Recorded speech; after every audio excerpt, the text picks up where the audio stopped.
मित्रांनो नमस्कार. शेतकऱ्यांच्या कर्जमाफीची प्रक्रिया संपण्याबाबतची 30 जूनची ही तारीख आता संपलेली आहे की वर्षभरापूर्वी सरकारने घोषणा केली होती की 30 जून पर्यंत शेतकऱ्यांना एनी हाऊ कुठल्याही परिस्थितीमध्ये कर्जमाफीचा लाभ दिला जाईल.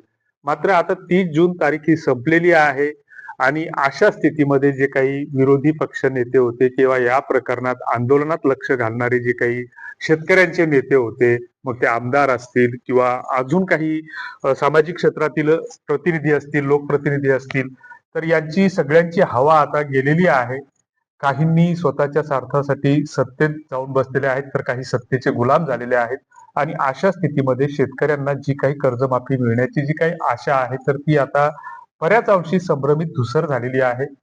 आपल्याकडे एक निस्ता वर्षभरापासून शेतकरी कर्जमाफीचा एक गोंधळ सुरू आहे आणि गोंधळ हा शब्द एक पारंपरिक शब्द आहे की गोंधळ म्हणजे नुसताच कोलाहल, गडबड, संभ्रम, ज्याच्यात कुणाचाच कुणाला ताळाला मेळ नसतो. या अर्थानं हा गोंधळ हा शब्द प्रचलित आहे आणि या सरकारच्या सगळ्याच योजनांचा सध्या नुसता फक्त गोंधळ सुरू आहे. कोण काय बोलतं त्यांचा त्यांनाही ताळमेळ नसतो. लाडक्या बहिणीचं जर उदाहरण झालं तर मुख्यमंत्री एकदा एक वेगळं बोलतात, त्या लाडक्या बहिणीच्या ज्या काही नेत्या आहेत आदितीताई तटकरे त्या वेगळं बोलतात.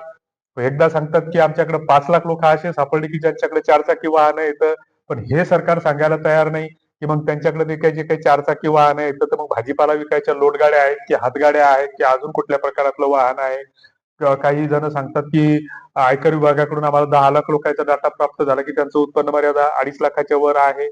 तसंच या कर्जमाफीचा गोंधळ निस्ता सुरू आहे की सरकारनं पहिल्यांदा घोषणा केली, मग त्याच्यानंतर फेब्रुवारीमध्ये 6 फेब्रुवारीला अर्थसंकल्पीय अधिवेशनामध्ये या पुण्यश्लोक अहिल्याबाई होळकर नावाने ही योजना सुरू केली.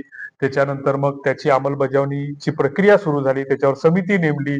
समिती नेमल्यावर पुन्हा सरकारला साक्षात्कार झाला की ही समिती नेमून काही फायदा नाही, त्याचा अहवाल प्रसिद्ध करणे योग्य नाही. मग जुन्याच निकषावर ही कर्जमाफी देण्यात येईल.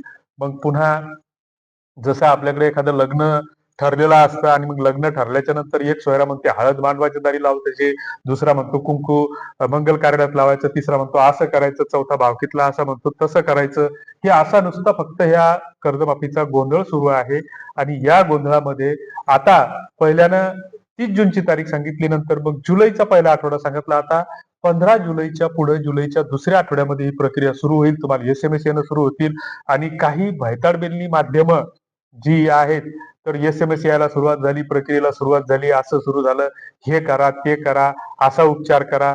म्हणजे एकीकडं ही जी काही भटाळलेली व्यवस्था आहे, तर ती व्यवस्था आम्हाला सांगते की तुमचं पोराचं लग्न ठरत नाही, मग आमकं लिंबू आणून दरवाजात बांधा, या ठिकाणी कापूर जळा, हा उपवास करा, तो उपवास करा.